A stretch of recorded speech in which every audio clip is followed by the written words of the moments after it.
not finished. Ferran Torres slipping, but somehow retaining the ball, but not for long. Newcastle, they try and push for another one. Est-ce que vous arrivez à imaginer ce que je subis toute l'année par rapport à ce joueur? Est-ce que vous y arrivez, les gars? Sincèrement, est-ce que vous y arrivez? Parce que moi, je n'en peux plus, en fait. Entre lui, il est là, il va marquer une fois sur les 36, après il va venir te faire...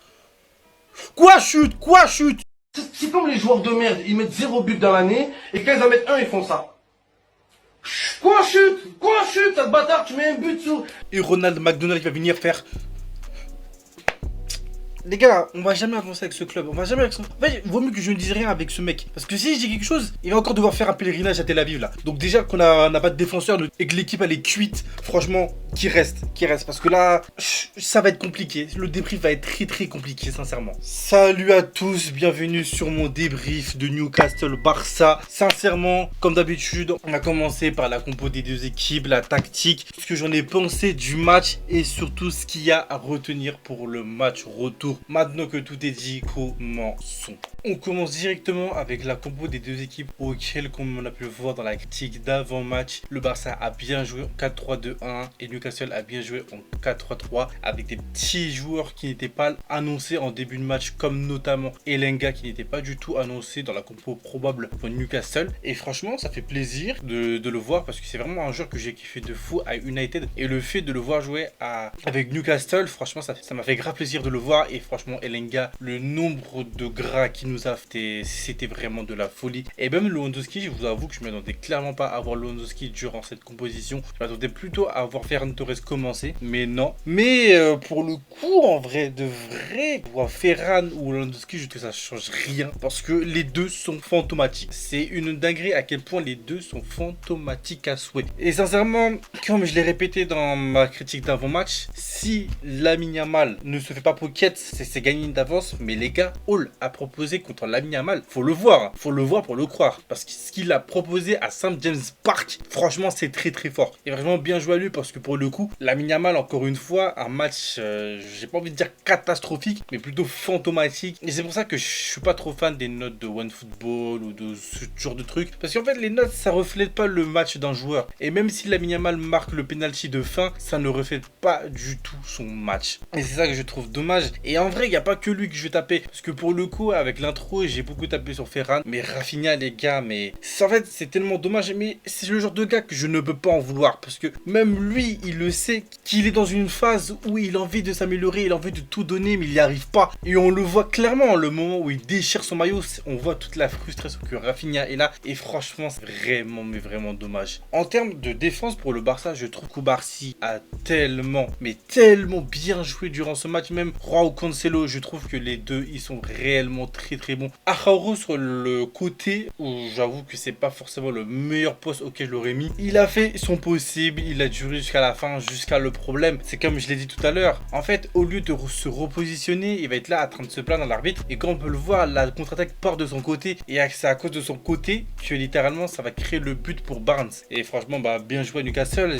Ils ont eu l'occasion de marquer, ils l'ont fait, ils ont marqué. Franchement, c'est bien. C'est ça le truc que je reproche à Araujo. Moi, le truc que j'aime pas avec ce joueur, c'est son intelligence de jeu. Araujo, les gars, a une intelligence de jeu, mais médiocre. Sincèrement, elle est médiocre. Et c'est ça le problème avec ce joueur, c'est que j'ai l'impression qu'il ne réfléchit pas. Je sais pas, j'ai l'impression qu'il est dans une bulle ou j'en sais rien. Mais Araujo, des fois, ne réfléchit pas. Et c'est ça le problème que j'ai avec ce joueur. Parce que j'en suis sûr qu'il peut redevenir le Araujo qu'il était à l'ancienne, qui était vraiment renoir, robuste, redouble R, vraiment fort. Mais là, le voir comme ça, je vous jure, ça me fait de la peine. Le voir dépérir comme ça, vraiment, ça me fait de la peine. En termes de blessés, le Barça, je trouve qu'on a vraiment bien réussi à gérer ça. Parce que entre la blessure de Jules Koundé, qui va approximativement revenir le 3 avril parce qu'il est blessé aux ischio-jambiers. Pareil pour Baldé. Sincèrement, j'espère qu'ils vont revenir très très vite. On a vu Marc Bernal sortir pour fatigue musculaire. Mais franchement, je suis même pas étonné. Parce que là, nos joueurs, comment ils sont cramés. Et en fait, d'un côté, je peux même pas utiliser cet argument. Parce que quand tu vois Chelsea et quand tu vois le Paris Saint-Germain, qui sont les équipes qui ont le plus joué cette année, franchement, en fait, je peux pas utiliser cette excuse. C'est ça qui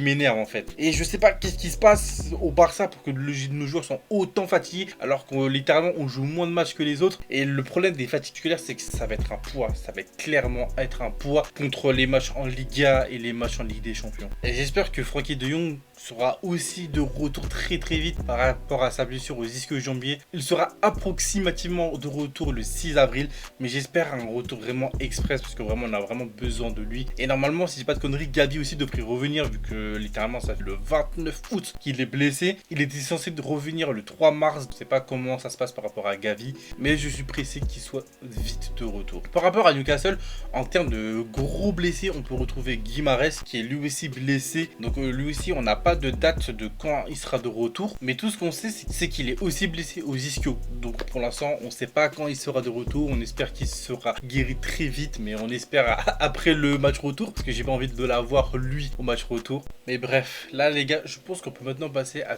tout ce qu'il y a à retenir du match.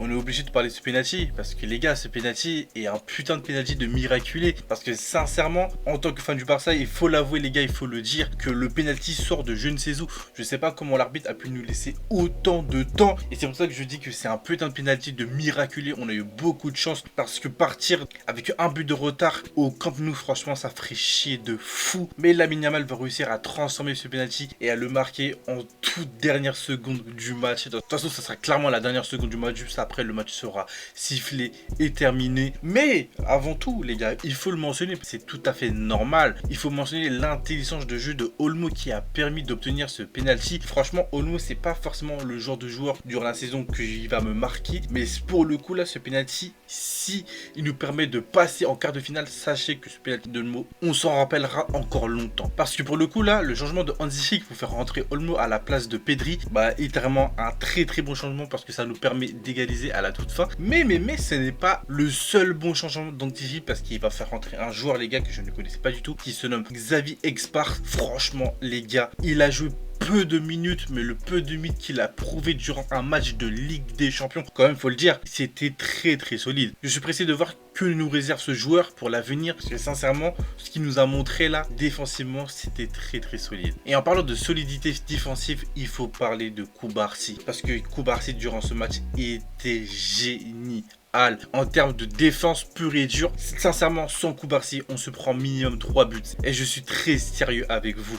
Là, j'avais vraiment l'impression de retrouver le Cubarsí de la BAC, franchement, de 2023, si je dis pas de conneries. Sincèrement, là, ça m'a fait très plaisir parce que, sincèrement, la défense du Barça, généralement, est catastrophique. Mais durant ce match, elle était exceptionnelle. Que ce soit Rocancelo, que ce soit Xavi Part, même s'il a joué quelques secondes, que ce soit Cubarsí, franchement, ils étaient excellent. Et franchement, faut le dire, ils étaient vraiment bons. Et j'espère revoir un Cubarsí comme ça au match retour parce qu'on en aura fortement besoin. Pour le match retour, je vous avoue que malgré le match de St James Park et l'intensité de Newcastle, ça me fait pas forcément peur. Ça se joue chez nous. Donc si je devrais dire un prono pour le match retour, je pense que je dirais 3-0 Barça ou 3-1. Je suis serein. Franchement, je suis serein.